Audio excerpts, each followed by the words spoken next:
Hello दोस्तों, स्वागत है आपका स्टॉक मार्केट की एक और नई वीडियो में। आज की वीडियो में हम बात करेंगे दो ऐसे कंपनी के बारे में जिसके खिलाफ आरबीआई ने जांच बिठा दिया है। और जब भी कंपनी के खिलाफ आरबीआई अपनी जांच बिठाती है तो वो कंपनी पूरी तरीके से क्रैशी हो जाती है। और ये होना लाजमी भी है क्योंकि इन्वेस्टर जो है उनको लगता है कि कंपनी में कुछ गड़बड़ चल रहा है, जिसकी वजह से आरबीआई जो जांच बिठाती है। और बात भी सही निकलती है क्योंकि कंपनियां जो होती है वो लगातार गड़बड़ी करके अपना सिर्फ प्रॉफिट जनरेट करना चाहती है, जिसकी वजह से वो अपना आरबीआई के गाइडलाइंस को फॉलो नहीं करती या सेबी के गाइडलाइंस को फॉलो नहीं करती। तो ऐसे ही आरबीआई ने दो कंपनी के खिलाफ जांच बिठा दिया है और जिसकी वजह से इन सबका प्राइस जो है वो आपका एक महीने से लगातार गिरता जा रहा है। और आज की अगर बात करते हैं तो आज जो न्यूज निकल के आया जिसकी वजह से इन सबका प्राइस आपको सोमवार को बहुत ज्यादा गिरता हुआ नजर आएगा जब मार्केट ओपन होगा। और अगर बात करते हैं तो ये कंपनी को लेकर के पहले से भी आरबीआई और सेबी ने वार्निंग दे रखा था, जिसकी वजह से एक महीना पहले से इसका प्राइस जो है वो गिरता जा रहा है। तो चलिए हम देखते हैं कि आरबीआई आखिर क्यों इसके खिलाफ जांच बिठा रहा है इन दोनों कंपनियों के, और हम देखेंगे कि आखिर ये कौन से गाइडलाइन है जो फॉलो नहीं कर रहे हैं और कंपनी कौन सी है इसके बारे में समझेंगे। तो चलिए दोस्तों वीडियो शुरू करते हैं। लेकिन दोस्तों, अगर आपने अभी तक मेरे चैनल को सब्सक्राइब नहीं किया तो आप मेरे चैनल को सब्सक्राइब कर लीजिए ताकि ऐसे ही स्टॉक मार्केट से रिलेटेड वीडियो आप तक आसानी से पहुंच सके और आप स्टॉक मार्केट से अपडेटेड रह सके। तो चलिए दोस्तों वीडियो शुरू करते हैं। तो जो सबसे पहली कंपनी है वो है आपकी, देखिए, आईआईएफएल फाइनेंशियल्स लिमिटेड। देखिए, एक महीने से अगर हम बात करते हैं तो ये लगभग आपका 45.26% से आसपास गिर चुका है। और एक महीने से इसका ये न्यूज निकल के आ रहा था और सेबी इसको लगातार वार्निंग दे रही थी कि आप जो गड़बड़ी कर रहे हैं जिसकी वजह से आपके खिलाफ जांच बिठा सकते हैं। और आखिरकार उन्होंने जांच बिठा दिया। अब देखिए, अगर हम बात करते हैं इसके 5 दिन की, तो 5 दिन में देखिए आपका 10% तो टूट चुका है।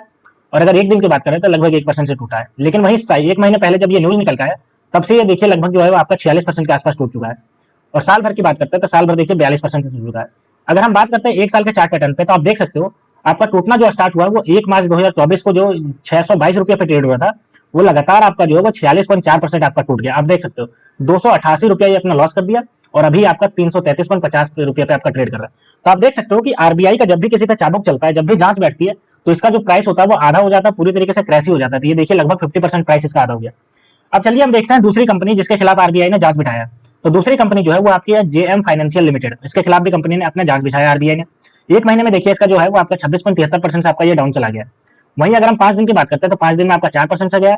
और अगर एक साल के चार्ट पैटर्न में देखते हैं तो आपका देखिए गिरना जो स्टार्ट हुआ है वो देखिए 25 जनवरी 2024 में जहां ये 113 रुपये 40 पैसे पर ट्रेड हुआ था, वहीं अभी देखिए आपका ये 74 पैसे पे आ गया है, लगभग जो है वो आधा आ गया है। और देख सकते हो यहाँ से जो गिरना स्टार्ट हुआ है 34.74% के आसपास ये गिर चुका है वहां से। तो आप देख सकते हो कि ये गिर चुका है। तो ये दोनों को लेकर के सेबी और आरबीआई ने पहले ही वार्निंग दे दिया था कि आप लोग गड़बड़ी कर रहे हो, आपके खिलाफ जांच बिठ सकती है। तो जैसे ही वो न्यूज निकल के आया था इसमें लगातार गिरावट देखने को मिली और लगभग 40 से 50% के इन सब में गिरावट देखने को मिली। लेकिन अब जो न्यूज निकल के आ रहा है कि आरबीआई इन दोनों के खिलाफ फाइनली जो है वो जांच बिठा दिया है। तो चलिए पूरे न्यूज को देखते हैं और समझते हैं कि आखिर इन्होंने क्या गड़बड़ी की, कौन सा आरबीआई और सेबी का जो नियम है उसको फॉलो नहीं किया जिसकी वजह से इसमें दिक्कत देखने को मिल रही है और इसके खिलाफ जांच बैठ रही है। तो चलिए न्यूज पे चलते हैं। तो न्यूज ये देखिए यहाँ पे निकल के आया, RBI to start special audit for IIFL financial JM financial product from April 12। यानी कि आपका 12 अप्रैल के ये आईआईएफएल फाइनेंशियल को और जेएम फाइनेंशियल ये दोनों के खिलाफ आपका जो है वो आपका ऑडिट करेगी। और ऑडिट का किसी कंपनी पे कब किया जाता है, जब देखा जाता है कि वो कंपनी जो अपना फाइनेंशियल दे रही है डेटा वो गड़बड़ी कर रही है, यानी अपना जो चार्ट है अपना फाइनेंशियल डेटा जो दे रही है उसमें गड़बड़ी कर रही है, कोई ना कोई गड़बड़ी कर रही है जो आपका आरबीआई के नॉर्म्स के खिलाफ है। तो चलिए इसके पूरे न्यूज को देखते हैं और समझते हैं कि क्या क्या खिलाफ है। तो सबसे पहले हम बात करते हैं कि आरबीआई विल स्टार्ट, देखिए यहाँ पे The RBI Bank of India will start a special audit for non-banking finance company IIFL Limited and JM Finance Product Limited on 12 April. The center has called for tender for the appointment of the auditor to conduct the special audit। यानी इसने tender निकाला है ताकि ये auditor special audit को रख करके audit करवा सके, ठीक है। और ये आपका 12 अप्रैल को होगा। अगर हम बात करते हैं in the case of IIFL the special audit is that of the gold loan book of the company. यानी कि गोल्ड लोन जो प्रोवाइड करती है, गोल्ड लेकर के लोन प्रोवाइड करती है जो, इसके लेकर के आपको दिक्कत देखने को मिली है। आपका आईआईएफएल फाइनेंस की बात करते हैं जो आरबीआई ने पकड़ा है।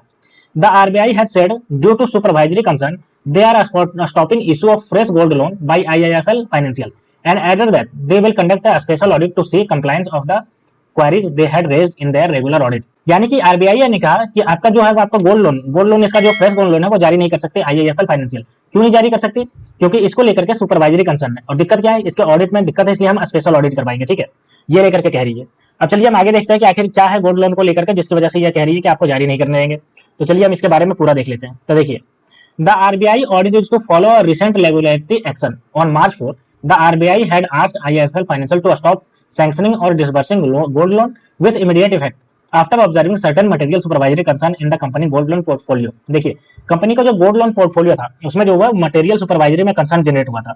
मटेरियल सुपरवाइजरी क्या होता है, मतलब कि वो जो गोल्ड ले रही है उसका जो नाप तोल है वो सही से नहीं कर रही है और उसके खिलाफ क्या दे रही है, अपने जो आप इससे गोल्ड देकर के लोन लिए हैं उसको लेकर के क्या इसका ग्राम में तोल रही है वो सही से नहीं कर रही थी, जिसको लेकर के आरबीआई ने कंसर्न जनरेट किया था और इसको जो है वो इमीडिएट इफेक्ट से बंद कर दिया था कि आप इमीडिएट इफेक्ट से आप जो गोल्ड लोन प्रोवाइड करते हो उसको पूरी तरीके से बंद कर दो। ठीक है, अब अगर हम बात करते हैं कि आईआईएफएल के जो आपके जो है वो चेयरमैन जो है वो AK पुरवार, उन्होंने क्या कहा है।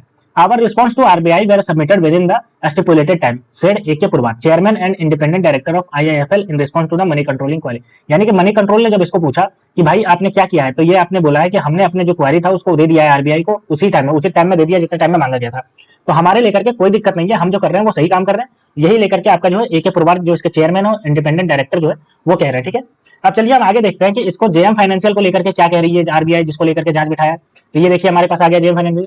Further, the central bank has on March 5 barred JM Financial product from giving loan against share and debentures, including sanction and disbursal of loan against initial public offering of share with immediate effect। यानी कि RBI जो है वो आपका 5 मार्च से आपका JM financial product को भी आपका बैन कर दी थी कि आप जो है वो शेयर और डिबेंचर के अगेंस्ट में लोन नहीं दे सकते, साथ ही including sanction and dispersal of loan against IPO, यानी कि आईपीओ के अगेंस्ट भी आप लोन नहीं दे सकते किसी को। ठीक है, और आप इमीडिएट इफेक्ट से सबको देना बंद कर दीजिए। ठीक है, announcing the decision, the RBI said the action has been taken after observing certain serious deficiencies in the financial service firms loan process. More importantly, the central bank highlighted that has serious concern on the governance issue in the company apart from violation of the regulatory guidelines। यानी कि RBI ने कहा कि ये जो आपका loan provide कर रही है इनिशियल पब्लिक ऑफरिंग, यानी कि आईपीओ के अगेंस्ट में, शेयर के अगेंस्ट में, ये सब जो है वो आपका रेगुलेटरी गाइडलाइन को मीट नहीं करती है। साथ ही इसमें जो है वो बहुत ज्यादा इसको वायलेशन भी देखने को मिला है सब कंपनियों में, जिसकी वजह से आरबीआई ने इन सबको कह दिया कि आप पूरी तरीके से बैन करिए अपने जो कामकाज है, फाइनेंशियल सर्विस फर्म प्रोसेस, जो लोन प्रोसेस है उसको पूरी तरीके से बंद करिए। ठीक है, तो आरबीआई ने पूरी तरीके से इनका जो मेन काम है, जो आपका नॉन बैंकिंग फाइनेंस कंपनी जो फाइनेंस करने का काम करती है, उसी को बैन कर दिया है। The sanction is necessitated due to the certain serious deficiencies observed in respect of the loan sanction by the company for IPO financial as well as NSD subscription।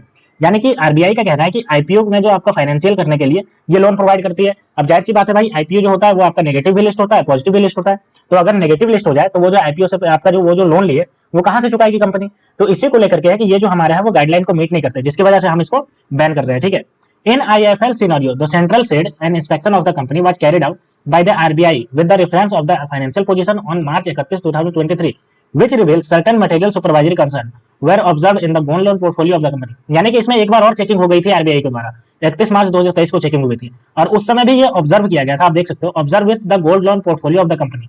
इसमें आपको सुपरवाइजरी देखिए, मटेरियल सुपरवाइजरी कंसर्न इसमें देखा गया था जब ये आपका 31 मार्च 2023 को आपका ये इसमें ऑब्जर्व किया गया था। ठीक है आपका, तो ये न्यूज पूरी निकल के आई है, जिसकी वजह से आईआईएफएल लिमिटेड और आपका जेएम फाइनेंशियल प्रोडक्ट लिमिटेड, ये दोनों के प्राइस में आपको जैसे ही मार्केट ओपन होगा आपको बहुत ज्यादा आपको डाउनवर्ड डायरेक्शन में और भी ज्यादा दिखेगा। और चूंकि इसको पहले से ही वार्निंग मिल चुका था, जिसकी वजह से इसके जो इन्वेस्टर है वो लगातार आपका जो है वो बेच के निकल रहे थे, और इसी के कारण इन सबका प्राइस जो है आपका 30 to 40% से इन सबका प्राइस जो है वो आपका डाउन चला गया। अब चलिए हम क्विकली इनका फंडामेंटल को देखते हैं कि इनका फंडामेंटल क्या कहता है। तो ये देखिए हम इनका फंडामेंटल पे आ गए। तो सबसे पहले आईआईएफएल लिमिटेड की बात करते हैं, जिसका भी प्राइस जो है वो 334 रुपये पे आ गया गिर के। और आज की बात करते हैं, आपका मार्केट जो क्लोज हुआ 22 मार्च को 0.61% से डाउन हुआ है। मार्केट कैप की बात करते हैं तो 12,753 करोड़ का मार्केट कैप है। आरओसी देखिए 15.5% से, आरओई 19.4% है। वहीं बुक वैल्यू की बात करें तो 260 रुपये बुक वैल्यू, और अगर बात करते हैं हाई और लो तो 704 रुपये हाई गया और 330 रुपये लो गया। फेस वैल्यू की बात करते हैं तो 2 रुपये का फेस वैल्यू, और ईपीएस की बात करें तो 47 रुपये 30 पैसा इसका ईपीएस है। आज का स्टॉक पी की बात करें 7.07 है, और इसका इंडस्ट्री पी 19.3 है। ठीक है, तो ये हमने आईआईएफएल फाइनेंशियल लिमिटेड को देख लिया। अब चलिए हम देखते हैं जेएम फाइनेंशियल को। तो ये हमारे पास जेएम फाइनेंशियल आ गया। तो अगर हम बात करते हैं इसका, तो जेएम फाइनेंशियल जो है वो आपका लास्ट जब 22 मार्च को आपका ट्रेड हुआ था तो 74 रुपया 10 पैसे पे आपका ट्रेड हुआ था, और 22 मार्च को आपका 0.41% आपका तेजी देखने को मिला था। मार्केट कैप की बात करते हैं तो 7,081 करोड़ का मार्केट कैप है। आरओसी देखिए 8.30% का है। आरओई की बात करते हैं तो 7.55% का है। बुक वैल्यू की बात करते हैं तो 88.10 है रुपीज का है। वहीं ईपीएस की बात करते हैं 7.28 रुपीज का है। अगर हम बात करते हैं हाई और लो तो 115 रुपये हाई गया और 57.4 रुपये का लो गया। फेस वैल्यू की बात करें तो 1 रुपये के फेस वैल्यू, और स्टॉक पी देखिए 10.6 स्टॉक पी। वहीं इंडस्ट्री की भी बात करते हैं तो 19.3 इंडस्ट्री पी है। तो ये इसके बारे में पूरा न्यूज निकल के आ गया, जो आपका जेएम फाइनेंशियल और आईआईएफएल फाइनेंशियल लिमिटेड के बारे में निकल के गया। और ये जो आरबीआई का इसका चाबुक चला है, जिसकी वजह से आने वाले समय में इन सबका प्राइस जो अभी 30 to 40% टूटा है, आने वाले समय में अगर ये सब आपके सही निकलते हैं तो आपका जैसे ही मार्केट ओपन होगा ये बहुत ज्यादा और ज्यादा गिर सकता है। तो अगर आपने भी इन सब में इन्वेस्टमेंट कर रखा है तो आप इन सबको नजर बनाए रखिए, क्योंकि आपका जो है वो निकलना यहाँ पे सही मौका रहेगा। क्योंकि जैसे ही आपकी आरबीआई इसमें कंसर्न जनरेट कर दी है, वैसे आपका 35% तो गिर गया, लेकिन अगर आरबीआई को सही में कुछ मिल जाता है तो इसका जो है वो पूरी तरीके से क्रैश कर जाएगा। तो दोस्तों आप अपना डिसीजन आप सोच समझ के ले लीजिए। तो दोस्तों ये पूरी न्यूज थी जो आपका जेएम फाइनेंशियल और आईआईएफएल फाइनेंशियल की तरफ से निकल के आया। तो दोस्तों ऐसे ही स्टॉक मार्केट से रिलेटेड वीडियो देखने के लिए आप मेरे चैनल को सब्सक्राइब कर लीजिए। तो मिलते हैं दोस्तों नेक्स्ट वीडियो में, तब तक के लिए स्टे ट्यून्ड। Thank you.